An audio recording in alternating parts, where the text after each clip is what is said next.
All of our 2025 harvest videos are proudly mid-rail and free thanks to the support from Waterboy solar water pumps and GLT aluminium tipper trailers.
Welcome, we're back, another YouTube in the middle of the wheat harvest here. Managed to smash a fair few tons pretty quickly as we're rocking along here.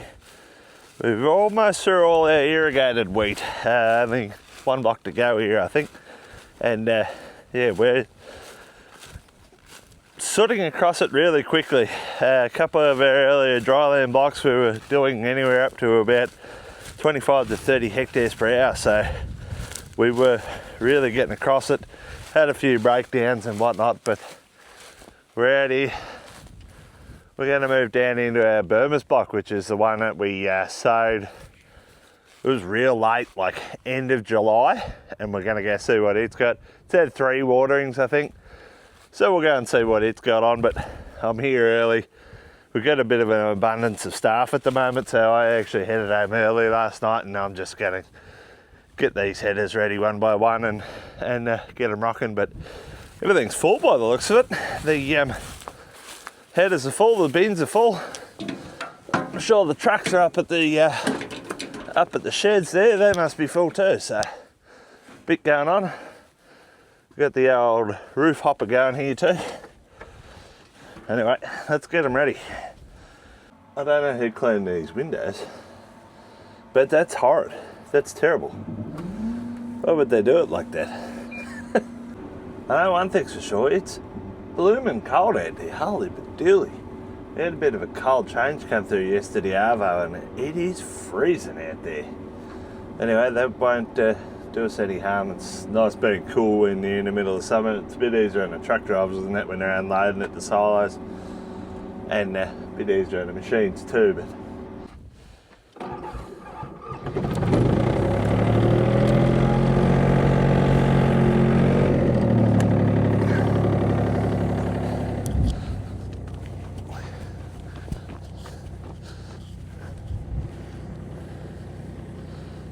right, here we are, it's serviced up and jump into a Burmese paddock here. See what we've got. The second run of the headlands here, we're starting to see some more decent yield. The 2 blocks over there near my house, I expected them to do far better, and I think that rust I sprayed out pretty late on in the piece of the aeroplane, I think it did a lot of damage. There was I believe that was a big muck up on our behalf. Anyway, goes to show how much damage these diseases can do. But if this goes anywhere near 6 ton, well, we'll be cheering, because that's planted end of July, gonna go 6 ton. Anyway, we'll see what happens here. Keep an eye on things. I think I got a little visitor coming too. Hello. Say hello. Who's that? Master Travis has come for a ride here. All things headers. He loves all things headers and tractors. Just like his old man. Haven't had too many rides on the header this year, unfortunately. Little lance in the blade through the guts here, and looks like it's going to do that 6 ton, 5 to 6. It's floating around there, ripping about 50 tonne an hour here, but is that right? Is that right? Just because I start talking doesn't mean you can start talking. But yeah, we're just going to, I'm just cutting a little bit low here because I'm picking up a wheel track there, but we'll probably up more like 70 tonne an hour here when I get going. Getting a little bit of sieve loss, just trying to fix that with this top sieve here. I seem to be making pretty quick changes and seems to be doing the job, but we've got to keep an eye on our sample, of course. You can see I made a change to the top sieve before and got a little bit of stuff in there already. That's alright. I haven't really spoken on loss or any of that sort of stuff like I was supposed to at the start of harvest. All through harvest, so I will go into that a little bit in this video because I'm still getting a lot of questions about rotor loss, sieve loss, and loss in general. The principle is very simple, but takes a little bit of understanding. If you can get your losses balanced, see I've got rotor and sieve losses on my sensors there. Now they're not perfect, the sensors, they only do what they can do, but you need to measure at the back for total loss, and then you can sort of make changes in here to your rotor and your sieves to just bring them back to balance. You always want rotor and sieve losses balanced, and then just regulate the speed essentially to what makes them run at capacity without losing an outback. Now I've done a bit of testing. I think the number we can sort of run to is about 6. 4 seem to have not much coming out the back, and 10 had heaps, so just going to go with 6 for now. Tried to do some lost trays there a couple of days ago. This irrigated stuff, and we did do some good, but we're not long way from getting it perfect. But yeah, it's 3.7 loss there now. We're doing 60 tonne an hour, so we've got a little bit up our sleeves yet. Not bad considering taking so much straw here. For the second unload for the day, it's 30 tonne on at the start. We'll see how much we've got it on him in the end, because I'm pretty sure the first load I did was like 16 tonnes, I think. That's monstrous. Is that right? Isn't that monstrous, buddy? Ripping good 80 tonnes per hour here, and still slowly coming up on the last bar. 3.8. As I said, limit of 6 should be around where we'd like to see it, so that. Yeah, 46 tonne on there, so again 16 tonne in the rolling box. We'll say it's probably 14 tonne inside the box full, and then another at least 2 to 3 tonne. Call it 13 and 3, so 3 tonne as you're rolling along. That's what the advantage of a tray spin on the run is. It just increases the active capacity of the header, as well as takes it back to the truck. Things looking good here. I'm going to come up on a notch or 2 and see if we can get a bit more capacity. Don't really need that much capacity, but it is nice to see what it can do. The trucks are a little bit behind there at the moment, but they'll catch up soon enough. Chapter 6, it's highly amusing to put my ice packs behind the handlebar and just drop the damn things. Don't know why. It keeps also putting them on my leg, which is very, very cold. Why? Why, cheeky? I've got the max, I've got the predictive ground speed on it, and the max is 7 kilometres. Yeah, it's ripping a bit. 70, 80 tonne generally. It's a pretty good crop here, going 8, and it seems to be keeping it under 4, which is, I think that's heaps. That's plenty. I think if I had a bit more time and a bit more manpower, I'd probably drop some trays, see what it's chucking out at this current configuration, but it's all looking really good. I'm not too worried. I know that the other day that 4 was still fine, so if it's 2.6, that's nothing. But we're cutting high here, taking very little straw, mainly grain. The fella's about ready, ready for bed. The old hypnotic reels got to him after a while. He's done. All done, big fella? Gets him every time. pretty good. Everything's going pretty good here at the moment, but unfortunately I think disaster struck up at the shed, so I don't think I'm going to be here much longer. It was fun while it lasted. I think the big blue auger's broken at the shed, and then tipper continued to keep going up, and yeah, there's about 10 tonne of grain on the ground to scoop up, which is not ideal. Anyway, bloody brand augers. This is a hot tip for anyone. Don't buy a brand auger. They are bloody junk at the bottom. Alright, we're going to fix that bloody thing. There you go. There's my first bin fully loaded. 56 tonne it's got on. It's advertised at 55, so not far off. Pretty good, really. Don't know where my pickup is. She's not coming. I hope she hurries up, because that's the last of the bins, they're full. 3 hours later. We got ourselves a second passenger. Hello, Izzy. Oh, she doesn't like me. I made her walk through the stubble and she got a scratch on her leg. Can we get a smile? A smile. You like the colours on the remote? No, you turned them off. Travis, come on. I pressed the stop button. You press the on button. Where's the on button? That one. And now we're green again. Oh, here we go. 100 tonne per hour. There we are, ladies and gentlemen. Still pretty good on velocity. It's creeping up slowly. Just depends how much crop's there. If you've got an 8 tonne crop, you can get 100 tonne. Well, there you go. 100 tonne per hour out of our expo. That's pretty cool, Isabel. 100 tonne per hour. Triple figures. Reached up to more than 130 kilometers per hour. That's faster than what a person drives. All that together created a rare lentil crops. Lentil, yep. Lentil crops, with some losing 80% of their harvest.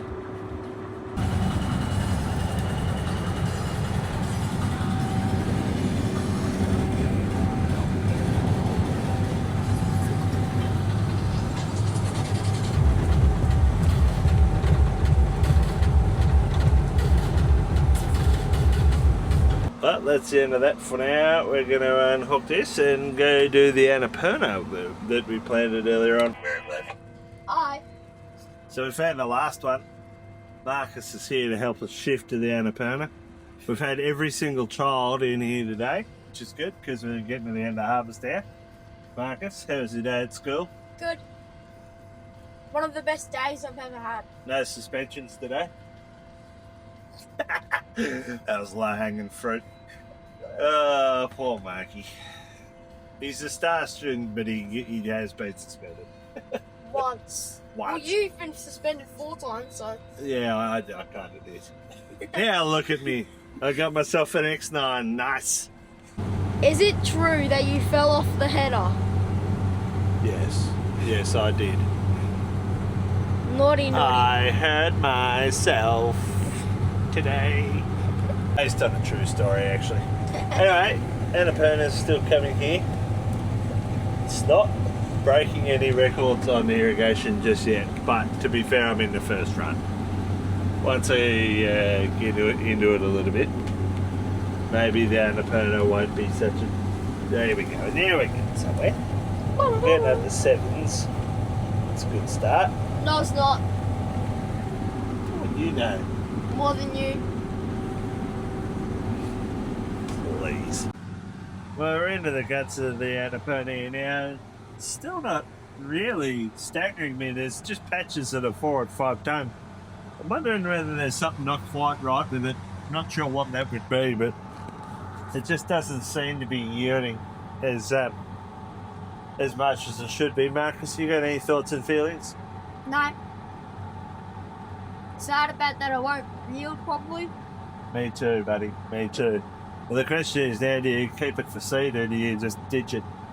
I don't know. There's patches that are going up to 8, but that scepter that we're going on, you know, in worse of circumstances. I know this thing had a little bit of a more average strike than usual, but to be honest with you, the way this crop looks, it looks like it's an 8-ton crop and it's yielding 6.2 there at the moment. I don't think it's going to make 6, so I'm not sure what to do with it really. Maybe it was 2. Like this, the stubble looks very thick. It was 7 ton there. It's got patches. I don't know. Just for a crop of this size with what's going on here, I certainly expected more. Anyway. Well, that's the, well, there's been 12 hectares of Anaperna I had here. This is what was left over after our wheat and hay. We cut a lot of this for wheat and hay because they had a lot of ryegrass in it. And this piece doesn't seem to have much ryegrass at all, but it's just not yielded. It's yielded like 4.8. It's been pretty pathetic really. Not sure why. Maybe it was sown too early, maybe it needed more water. Probably did need more irrigation to be comparable to the others, but 4.8 is terrible. It's a terrible result. Not sure if we're going to go this again. Anyway, this is us. We're done here. We're going to hook on down to Fontainebleau now. 950 hectares down there. And there's 100 hectares of the HAW wheat to strip. And that'll be us. So probably 4 days left to harvest. So go down there and see what we can find. Now, by the smart design of Leith Engineering here, we've got a jack that doesn't go up high enough. Not sure if anyone's mentioned that to you yet. If anyone works for Leith Engineering, please tell them they need to update their jacks because there's no way to hook it on without 2 people. It's a pain in the butt. But we do have a nice little camera to reverse with here. See that?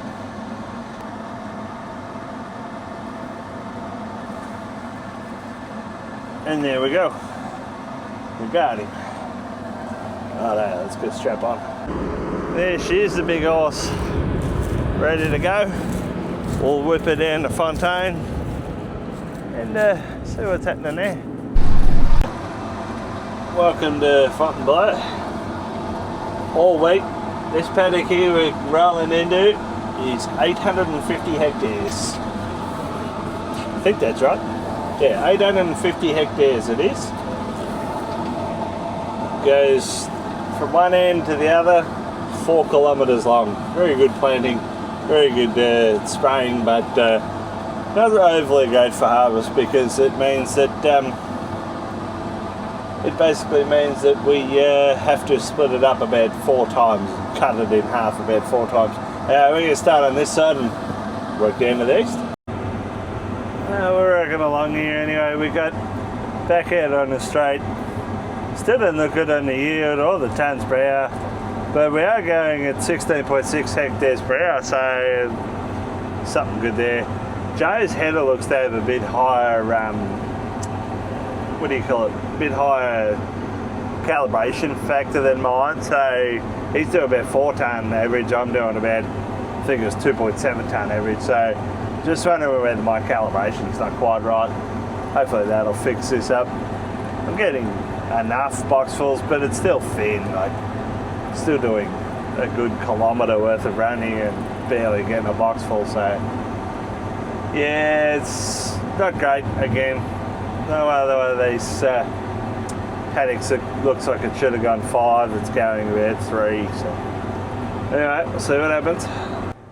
Righto, so we're settling into the night here, and I thought I'd just run into a couple of the features on this X9, how they performed over the season. You've all heard me yap on about all this stuff for way too bloody long now, but at the end of the day I need to do a bit of a wrap up of what I thought of each of the new systems, what we're using, the predictive ground speed, the automatic shutters on the X9, the new loss system on the X9. So I'm going to go through a couple of those things now, just to continue on with this video a little bit. So I'll start with the loss monitoring system. Just going to turn that aircon down a little bit, just a little bit, so you can all hear me clearly. This new loss monitoring system with the graph here and the tonnes per hectare and tonnes per hour there, along with this new corner bar system. So if you haven't seen it before, The white side there is actually the rotor loss, and the grey side there is sieve loss. So I mainly work with sieve loss here, which gives me good accurate data there quickly. It's a numerical figure. You're not looking at... it always annoyed me with the case headers how they had the funnel, and the funnel meant absolutely nothing for the loss because it was like 25, and then the top of the funnel was 50%. You're like, right, we're already at 50%, and it looks like I'm at 20%. The funnels are stupid. These bars are a lot better idea. But the numerical figure is best thing yet. The fact that whatever is coming out the back, you just adjust your settings to that numerical figure. This one here, this grain loss one, let's see, I've got it set to 4 there, and at the moment it's currently running at 4.8. Well, if I had the predictive ground speed running, which for some reason was off, I've had it on for the last hour, I don't know why I was off there. If you got the predictive ground speed, it just slows down to try and bring that back under 4. You can see it's slowly coming down there now. That works pretty good. I had another fella in here that reckoned it didn't work very good. It works really good. I have no issues, particularly in this real straight standing crop. Not a lot of variability in it. If you hit a heavy patch, it slows down and then speeds up when you come out of it. It's pretty quick. It's pretty good. I think it's pretty accurate. But that's more of the predictive ground speed. I think it's quite good. The cameras, the NDVI piece, look, I don't see too much of a movement around just by looking at what's coming in. You see a little bit of an adjustment of speed when you're picking out like a half run or a quarter run. So on this screen, I think I've showed you before, but I'm just going to go through it again. If you go down to the bottom here, you see the forward cameras. See as they come out of the crop here, it's picking up a good percentage, everything looks fine, and then you'll see the crop ends there as I'm coming to the end of the run. It was a perfect time to have a look at that actually. That does work. When it senses you've got a half run or something like that, it's very good at slowing you, speeding you up when you're getting a partial run around a tree or something. We're back in it there now. The camera's still going. I've got a little bit of a spray run going across there, so it's pretty quick at picking all that sort of stuff up. You see it slowly trying to speed us up there now, just to get us back up to that 11 k's, which is its max speed. That's about where I want it. But yeah, that's our NDVI map in the background. I don't think it seems to make too many changes to the speed based on that, but that's what it's supposed to do. Maybe if you had a highly variable crop, it would use that more, but this is all pretty basic. It's all like there's very little, it's not tons of difference, it's maybe 1 ton of difference across from the bad patches to the good patches. So see, I'll give that another run next year. So far I'm going to give the cameras and the NDVI map, the predictive ground speed, I'm going to give it a 6. It works, it's not overly responsive I don't think, more testing needed on that one. But I started on the losses and I sort of got sidetracked there. Just look at this loss monitoring system and this loss measurement system. You just set your loss based on what you've got coming out. The good thing, it doesn't matter what your settings you've got it at. This figure is representative of something coming out the back. And if you've got weight at 6 or 7 or 8 ton and weight at 2 to 3 ton, it still gives you there's no sensitivity change. You just get a more representative figure what's coming out the back. You still have to go do loss trays at the back with your bushes pass and check that what you've got coming out the back is good, but at least that figure's still, it's always the same sensitivity. You don't have to change it. I do like that. I like the graph. I like the fact that you can have the graph and make changes and see your changes, particularly on this foreign material one here.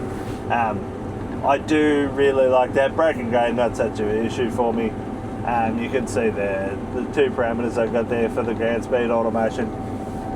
So I'm going to give the loss monitoring system, apparently, I'm told, apparently the new software coming out for 26 has loss map, a loss map you can actually get. That will be absolutely awesome. Yeah, it will be a game changer. Really looking forward to coming out with that. I think they will have a very, very good loss capturing system. I think there's still a few issues with the whole tap sensor loss thing.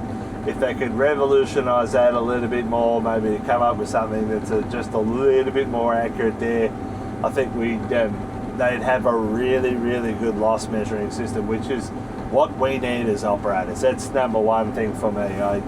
You need to have accurate loss measurement. You have to have accurate sensors that can measure that loss. I think the John Deeres are better than the Cases, but there's still a little bit of work to do there. Last thing we were going to speak on was, that's right, it's the cover plates. So the automatic cover plates, as you can see in wheat, I've got them on here, and this is exactly why. I've got very little rotor loss and a lot of sieve loss. So I've got them all on in wheat, which that wouldn't be something I would usually do. I did like playing around with the cover plates from time to time. Once you get them set, they do tend to be set and forget. Canola, I just put them on, left them on. Wheat, I put them on, left them on. Barley, they were off. Very interesting playing with the different, the front and the back ones. They're very simple to play with. This system is very expensive. I'm not going to say how this system got into this header.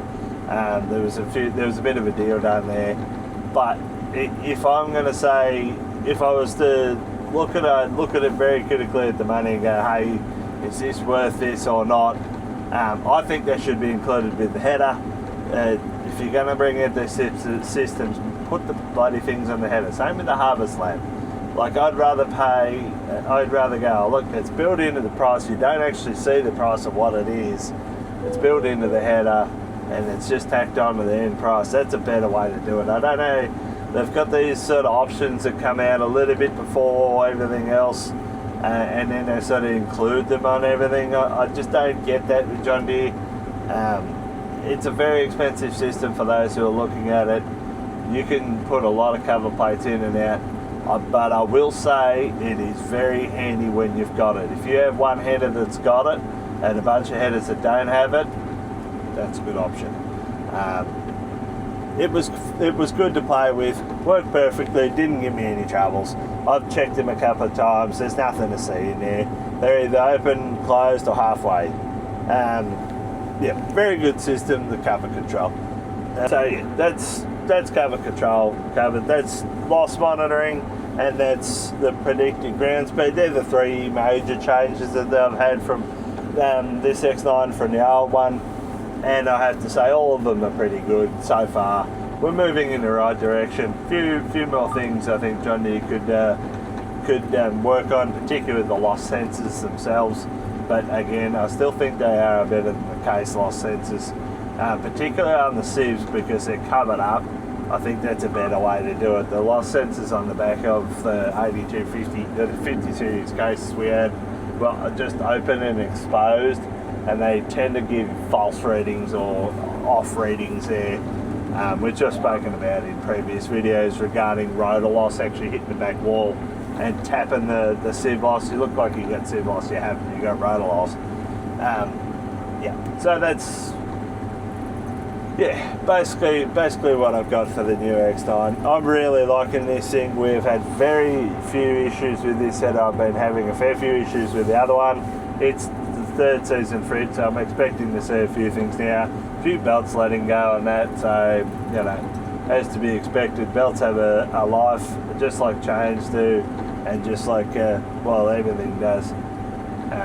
But yeah, this year I think we've had the most probably hectare capacity, I would say, out of all the years we've done anything. Between the two headers, we really are whistling along.